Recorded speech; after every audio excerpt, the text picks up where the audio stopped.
ఏమంటున్నారు జూబ్లీహిల్స్ ప్రజలు? మీరు డోర్ టు డోర్ క్యాంపెయిన్లో ఏం చెప్తా ఉన్నారు? అన్యూన్యమైనటువంటి స్పందన ఉంది. ఈ ప్రాంతంలో ఉన్నటువంటి ప్రజలు చాలా తెలివిగలవారు, విద్యావంతులు, మేధావులు. ఎవరో ప్రచారం చేయడం కాదు, వాళ్ళు ఆల్రెడీ డిసైడ్ చేసుకున్నారు. ఎందుకంటే రేవంత్ రెడ్డి యొక్క పాలన విఫలమైపోయింది. ఆయన ఆయన ఏం మాట్లాడుతుండో మాటలకు ఆచరణలకు సంబంధం లేదు. ప్రజలు చాలా ఇబ్బందుల పాలైంది. ఒకసారి నమ్మి ఓటేసినందుకు మేము చాలా బాధలు పడుతున్నామని ఇక్కడ ఉన్నటువంటి పేద ప్రజలు కూడా హైడ్రాక్ వల్ల భయాందోళనకు గురైపోయినారు. దీనివల్ల రియల్ ఎస్టేట్ కానీ అన్ని వ్యాపార రంగాలు కానీ కుదేలైపోయింది. మరి కేసీఆర్ పాలనే బాగుండే అన్ని వర్గాల వారికి, అన్ని వర్గాల ప్రజలకు కూడా మరి ఎంతో సహకారం అందించుండు. ముఖ్యంగా ఈ ప్రాంతంలో ఉన్నటువంటి వృద్ధులు, ముసలి వాళ్ళని మేము ఒకసారి గమనిస్తే, సార్ మేము గతంలో 200 పింఛన్ ఉంటే 2000 చేశాడు కేసీఆర్, నమ్మి 4000 రూపాయలు ఇస్తానంటే ఓటేసాము. ఖచ్చితంగా రేవంత్ రెడ్డి పాలన ఈసారి తప్పకుండా బుద్ధి చెప్తాం. ఈ ఓటుతోటి పాలన ఈ ప్రాంతంలో, తెలంగాణ ప్రాంతంలో ఉన్నటువంటి అధికారం రేవంత్ రెడ్డి యొక్క పదవి కోల్పోయే ప్రమాదం కూడా ఉందని ఈ ప్రాంత ప్రజలు కూడా ఎన్నిసార్లు మనము డోర్ దగ్గరికి వెళ్ళగానే వాళ్ళే స్వయంగా చెప్తున్నారు, సార్ మాకు అన్నీ తెలుసు, మాకు మాత్రం మేము కేసీఆర్ పాలనే బాగుండే, పేద ప్రజలకు ఉపయోగపడేట్టుండే, కాబట్టి ఖచ్చితంగా కారు గుర్తుకు ఓటేసి మేము గెలిపించుకుంటాం.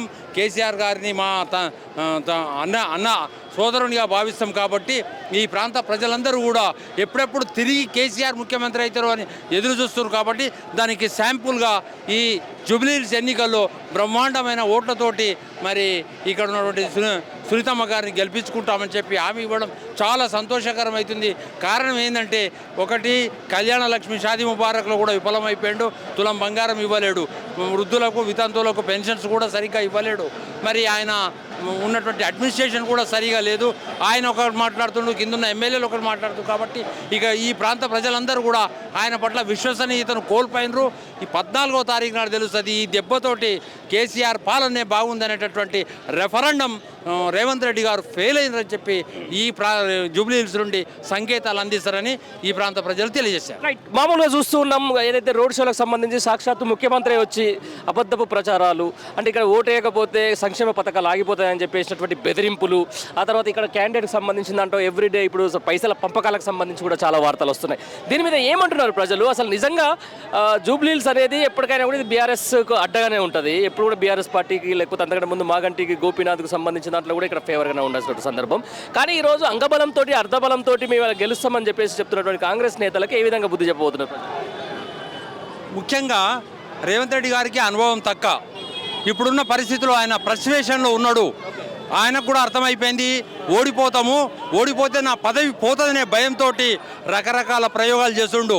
ఓట్లు పొందడానికి ఎలాగైనా సరే డబ్బు ద్వారా కానీ, తర్వాత ఒత్తిళ్ల ద్వారా గెలవాలనేటటువంటిది కింది స్థాయి ఎమ్మెల్యేలకు సూచనలు అందిస్తున్నా వాళ్ళు కూడా సహకరించలేదని స్పష్టంగా అర్థమవుతుంది.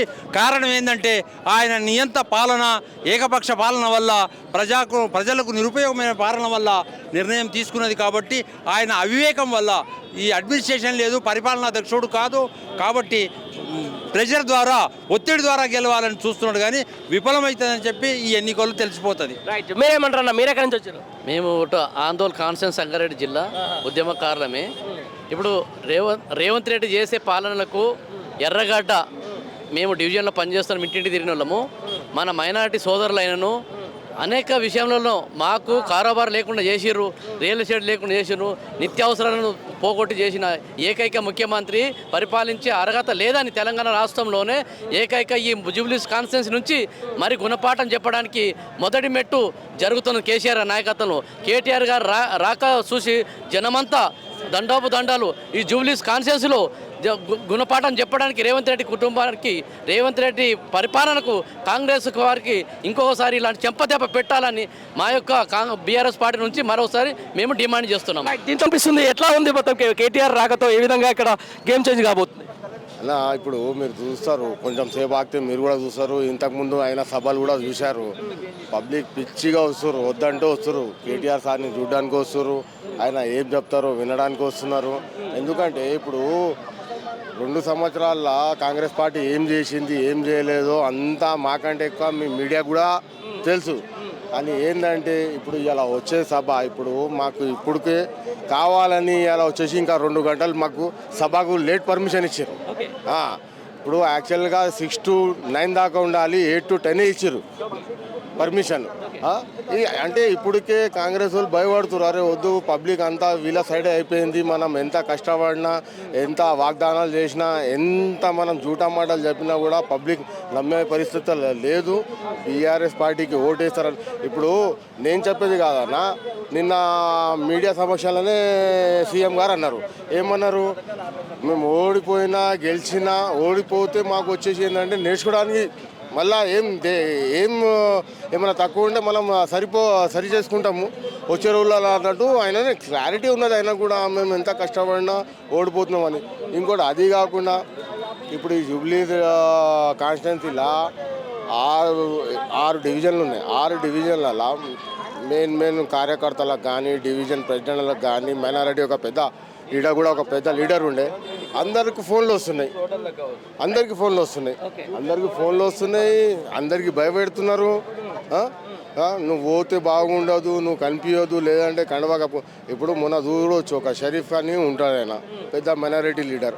ఆయనకు వచ్చేసి ఏంటంటే భయపెట్టి ఏం చేసిరు ఏందో తెలియదు, కానీ పాపం లాస్ట్కి ఆయన కండవా కప్పారు, ఆయన వస్తలేడు. కష్టపడేటో ఇప్పుడు మీకు అంత దమ్ము ధైర్యం, మీరు 6 గ్యారంటీలు అమలు చేసిరు అంటారు కదా, అంత దమ్ము ధైర్యం ఉంటే 6 గ్యారంటీల మీద మీరు అడగండి పబ్లిక్కి ఓటు. ఒక్క ఛాన్స్ ఇవ్వండి అంటే అదే చిన్న గల్లీ లీడర్ అడుగుతారు చూడండి, బస్సులలో పోయి అమ్మ నాకు ఒక ఛాన్స్ ఇవ్వండి, మీ బస్సుకి మంచి చేసి పెడతా అని. అరే మీరు సీఎం, మీరు ఛాన్స్ అనేది కాదు, మీరు చేసిన అభివృద్ధికి ఓట్లు అడగాలి. 2 సంవత్సరాల్లో చూడండి పోయి నేను ఇన్ని పనులు చేసినాను, మీరు వచ్చేసి ఇప్పుడు మా అభ్యర్థిని గెలిపియండి, మేము వచ్చేసి ఏంటంటే మీకు ఇంకా మంచి సేవలు చేస్తామన్నాం. ఇప్పుడు మంత్రులు వచ్చి చెప్తారు మేము 150 కోట్లతో వచ్చేసి ఏంటంటే జూబ్లీహిల్స్లో 3 నెలలలో మేము అభివృద్ధి పనులు చేసినామంటారు. సీఎం ఏమంటాడు, మొన్న సభలో 300 కోట్లు పెట్టినా అంటాడు. ఇప్పుడు ఎవరి మాట నమ్మాలి? పబ్లిక్ ఎవరి మాట నమ్మాలి మీరు చెప్పండి. అదే దీనికి సంబంధించిన దాని మీద ఒకసారి కొంతమంది ముస్లిం సంబంధించిన సోదరులు కూడా ఉన్నారు. భయ్యా ఏం పేరు అన్న మీ పేరు? మొహమ్మద్ జావేద్ ఖాన్. ఎక్కడ ఉంటారు మీరు? నేను ఇక్కడనే ఉంటా. లోకల్. లోకల్. ఏంటి పరిస్థితి, ఎట్లా అనిపిస్తుంది నీకు ఈరోజు జూబ్లీహిల్స్ బై ఎలక్షన్లో ఒక డిఫరెంట్ పరిస్థితిలో ఇక్కడ బై ఎలక్షన్ రావాల్సి వచ్చింది, మాగంటి గోపీనాథ్ ఆకస్మిక మరణం తర్వాత. ఈరోజు చూస్తున్న తర్వాత మళ్ళీ ఎవరికి గెలిపే అవకాశం ఉంటుంటే ఏం చెప్తారు? బీఆర్ఎస్ గెలుస్తారు అన్న. ఎందుకంటే కేసీఆర్ సార్ది 10 సంవత్సరాల మంచి పని చేసినారు కేసీఆర్ సార్. దాన్ని కాబట్టి కేసీఆర్ సార్ని అందరు కేసీఆర్ సార్నే 2028 సీఎం కావాలా, మళ్ళా తెలంగాణ మనం ముంగడ పోవాలని కోరుకుంటారు పబ్లిక్. ఈ రేవంత్ రెడ్డి జూటా మాటలు ఉన్నాయి, ఏం లేదు. అంటే అసలు కాంగ్రెస్ పార్టీ లేకపోతే అసలు ముస్లింలే లేరు, ముస్లింలకు లైఫే లేదని చెప్పేసి రేవంత్ రెడ్డి అన్నాడు. దీన్ని ఎట్లా చూస్తారన్న? అదే కంటిన్యూస్తున్నాం కదా, అదే చెప్తున్నాం కదా. రేవంత్ రెడ్డి ఆ మాటలు ఎట్లా చెప్తాడు? కాంగ్రెస్ ఉంటే ముస్లిమ్స్ ఉంటాయి అని ఎట్లా మాటలు చెప్తాడు? కాంగ్రెస్లో అన్ని ముస్లిమ్స్ ఉన్నారు, లీడర్లు ఉన్నారు. ఒక పర్సన్ ఆయన అడగరా? ముస్లిమ్స్ లీడర్లు అడగడా కదా? ఎందుకు అడగలేపోయి? ఎందుకు మేము ముస్లిమ్స్ మేము ముస్లిమ్స్ కేసీఆర్ సార్ ఇష్టపడద్దా? మాకు కూడా ఉన్నది భయ్, మీకు చాలా మంచి పనులు చేశారు కేసీఆర్ సార్ అని ముస్లిమ్స్ అందరు ఇష్టపడుతున్నారు కేసీఆర్ సార్ని.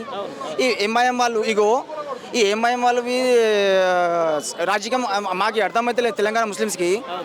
ఇక్కడ ఏమంటున్నారు అంటే ఇక్కడ కాంగ్రెస్కి సపోర్ట్ చేస్తున్నారు, అక్కడ మొత్తం ఇక్కడ నుంచి తెలంగాణ బయట నుంచి పోతే అందరు కాంగ్రెస్ అగేన్స్ట్ మాట్లాడుతున్నారు. ఏం రాజకీయం మీద ఏమైంది అది ఏం అర్థమైతే లేదు. తెలంగాణ ప్రజలకి నువ్వు ఏం మోసం చేస్తున్నారు ఎంఐఎం వల్ల మాకు అర్థమైతే లేదు. 2 రోజుల కింద ఇక్కడ షబ్బీర్ అలీ ఏం చెప్పినాడు?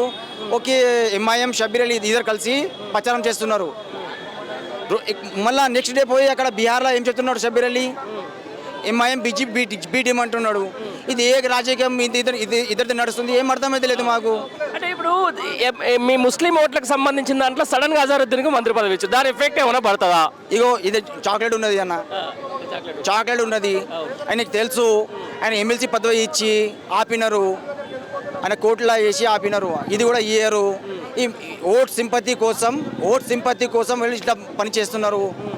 ఇట్లానే 2 సంవత్సరాల తెలంగాణ పబ్లిక్ రేవంత్ రెడ్డి ఏమి ఇవ్వాలి, ఈయనకేమి ఇస్తాడు? అజరుద్దీన్కి ఏమి ఇస్తాడు? ఏమి ఇయ్యాడు. ఒట్ట జూటాలు మాటలేనది.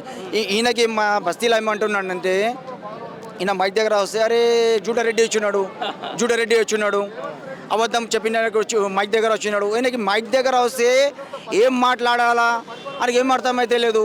మరి నువ్వు సీఎం పదవి మీద ఉన్నావు, నువ్వు ప్రజలు నీకు వింటారు. నువ్వు ఏం చెప్పాలా ఆలోచించి చెప్పాలా పబ్లిక్ ముంగడ.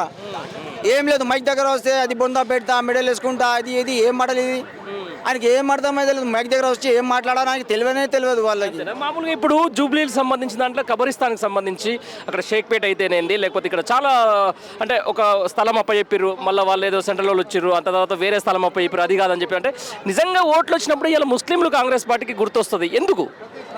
ఏం లేదు అన్న ఇగో 2 సంవత్సరంలో ఈ కాంగ్రెస్ లీడర్లు తిరుగుతున్నారు, ముస్లిం లీడర్లు తిరుగుతున్నారు. 2 సంవత్సరాలు చెప్పలే పోయి రేవంత్ రెడ్డికి చెప్పాలా కదా మాకు ఇక్కడ కబ్రస్థాన్ కావాలని. ఈ ఎలక్షన్ ముంగడ అయితే గుర్తుకొచ్చింది వాళ్ళకి ఎలక్షన్ ముందే ఎట్లా గుర్తుకొచ్చింది? ఫస్ట్ పోయి చెప్పాలా కదా సార్ ఇట్లా ఇవ్వాలంటే ఒక మాట ఉంటుంది, ఇస్తే అరే ఎలక్షన్ ముందే ఇచ్చినారు అని ఒక మాట ఉంటుంది. ఇక కబ్రస్థాన్ ఇట్లా వెనక డిక్లేర్ చేస్తే మళ్ళీ మిలిటరీ వాళ్ళు వచ్చి ఆపినారు, మిలిటరీ వాళ్ళు వచ్చి ఆపినారు ఆయనని. ఎందుకంటే ఆయనకు తెలియదు, ఆయనకి తెలుసు ఇట్లనే ఇయ్యారని. ఎన్ని జూటాలు మాటలన్నా ముస్లిమ్స్కి మోసం చేద్దామని ఈ మొత్తం ఈయన ప్లాన్ ఉన్నది. ఏమి ఇయ్యాడు ఫైనల్ గా ఏం జరగబోతుంది? ఇక్కడ ఇంత ఎలక్షన్ హీటు ప్రచారం హీటు కూడా జరుగుతోంది. ఫైనల్ గా రేపు 14 తారీఖు ఏ జెండా ఎగరబోతుంది? బీఆర్ఎస్ జెండా ఎరుగుతుంది అన్న. ఎందుకంటే కేసీఆర్ సార్ మంచి పనులు చేసిన ప్రతి సంవత్సరంలో అది కాబట్టి ప్రజలకి తెలుసు ఎట్లయినా కేసీఆర్ సార్ అనే వస్తేనే పబ్లిక్ మంచిగా ఉంటారని. ఈయన ఏం చేయరు, వాళ్ళు జూట మాటలు మాట్లాడతారు, ఏం చేయరు పబ్లిక్ కోసం అయితే. అంతేనా?